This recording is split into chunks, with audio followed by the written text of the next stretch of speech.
我以前看到 Instagram 上 hashtag 树莓矿场的照片，就很想要亲自来跑一趟。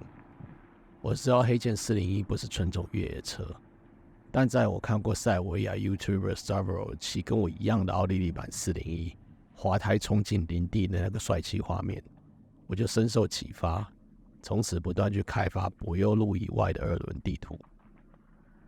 直到最近把后胎换成马牌的 TKC 80以后，才比较有信心跑这种崎岖的越野路线。出发前我有先看过 YouTube 上其他二轮车友的影片，也已经有倒车的心理准备。不过前一天临时抓了一位401车友 Danny 同行，所以我的风险意识有稍微再提高一点。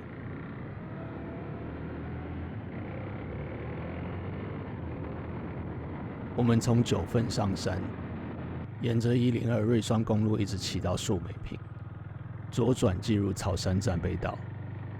如果你想要用 Google 地图导航的话，需要先设定好从树莓坪到树莓矿场观景台的路线，而且交通工具要选择自行车，否则无法显示出完整的路线。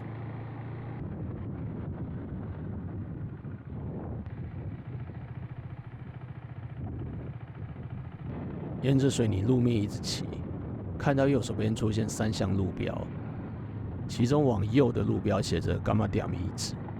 从这里开始，就从水泥路进入到了碎石路。我有先跟 Danny 讨论，因为我的奥地利版401排气管是侧绕的，离地空间比它的下绕板要更高一些，所以我会先骑下去探路，确定没有问题，再通知他继续前进。如果真的太难骑的话，就干脆停在上面，走个几百公尺下来拍照就好。一开始的路段都还算好骑，这里没有什么需要挖土挖沙的段路，所以我没有特别卸胎压。过了2旁是登山客步道的3岔口以后，会进入一个下坡，这里路面开始变得不平稳，石块彼此堆叠容易松动，还有一些大石块的高低断差。我把速度收敛到时速20左右，但还是过得有点惊险。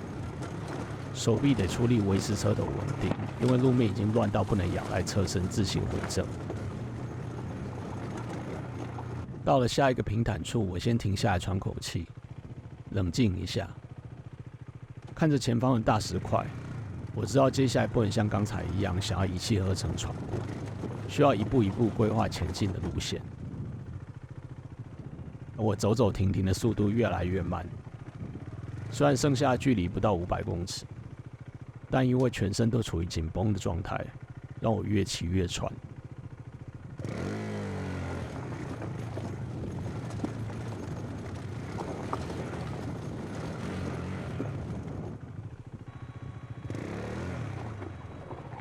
就这样慢慢撸的过程中，我终于还是有个地方把车子放倒。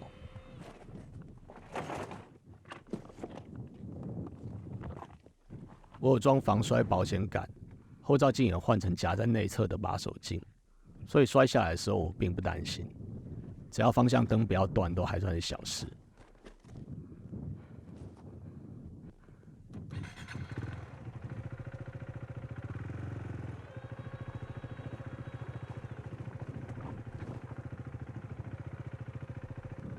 倒完车以后，接下来这一段是我这次旅程中最失控的一小段路。问题出在一开始我油门补的有点太大，17寸轮胎如果想要硬冲过乱石堆，就是会像这样，前轮反复卡住后弹起，造成车子剧烈弹跳，很难控制前进的路线。停下来的时候，我大口深呼吸，想要把肾上腺素作用给压下了。但当下我已经无法分心去联络车友 Danny， 脑袋只想着怎样把接下来的路骑完。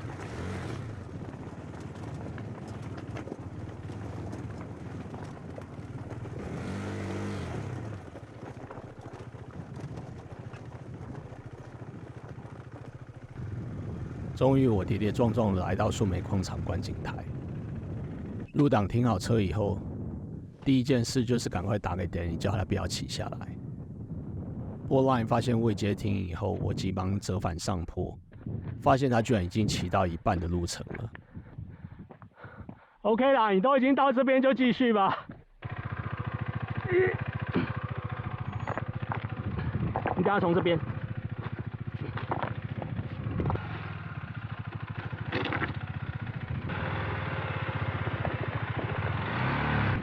为了避免倒车，剩下的路程我跟 Danny 像是牵着一头牛一样，半离合走走停停，把401牵到了观景台。慢一点，慢一点。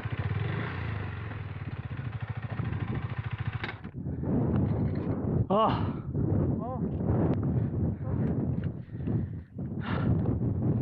这时候我们终于可以放轻松享受树莓矿场的景色。这个观景台是一个断崖，所以可以拍出去很完整的壮阔山景。跟之前我去过的草山雷达站比起来，这里的山景从近到远的距离感更有层次，可以在同一张环境画面中捕捉到很有震撼力的对比。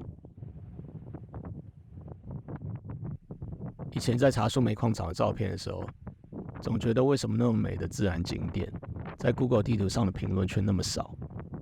自己来过一次以后才知道，原来有交通上的限制。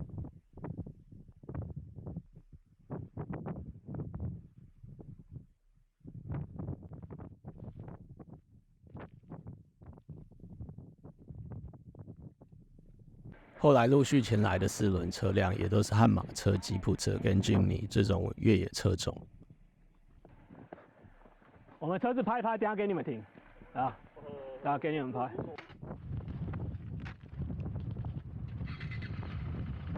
我跟 Danny 原本看地图觉得路程很短，所以打算跳过早餐，来树莓矿场晃一圈以后，中午去瑞芳那边吃午餐。结果没想到这一段路出乎意料的艰难。我们到观景平台已经差不多下午1点了，2个人都饿到没有什么力气，而且饮用水又准备充足，才没有直接中暑。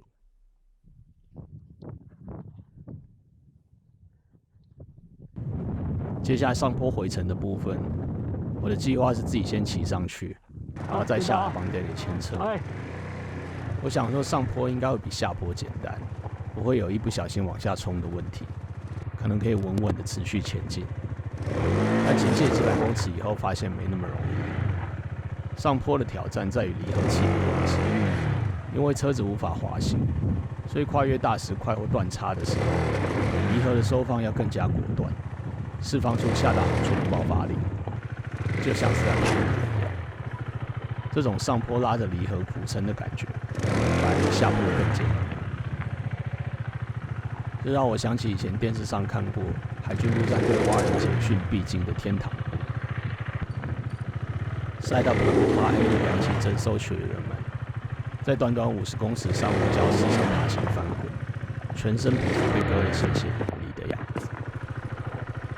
我想树莓矿场这条石头路一定不会是全台湾最难骑的越野路段，但对黑剑401来说，这500公尺真的很消磨意志力。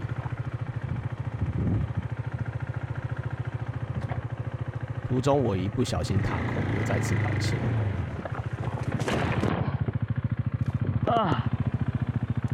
因为倒车的时候脚是在车子下方的，多亏了防摔杆把车子顶高了一些，车身才没有直接重压在我小腿脚踝上。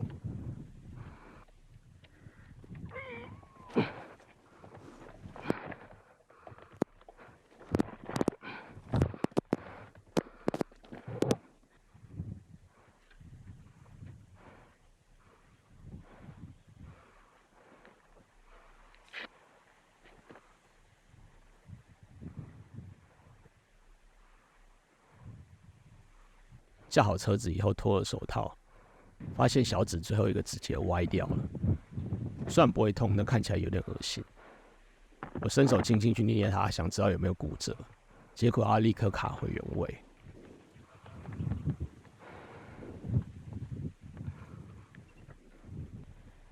戴上手套继续往上骑一段以后，我就折返回到观景台那边帮 Danny 牵车。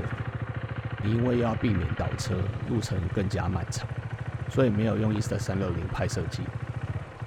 但这里要特别感谢路上碰到的4轮越野车友，特别是开Jimny西加带卷的大哥，全程帮我们一起把超过160公斤的黑剑推上坡。这就是刚才摔的，都已经摔过，我就没有再怕了。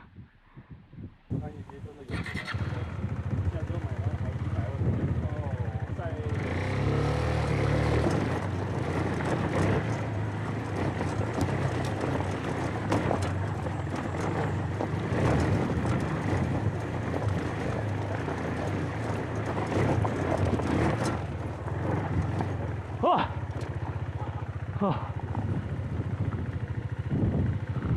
等我们2人都成功回到了碎石路的平台上，一边补充水分，一边听越野大哥们分享经历。我真的能感受到，爱去山野冒险的人都会有一种互助的正向循环，因为自己一定也有落难时被陌生人帮助的经验。谢谢谢谢，慢走。对。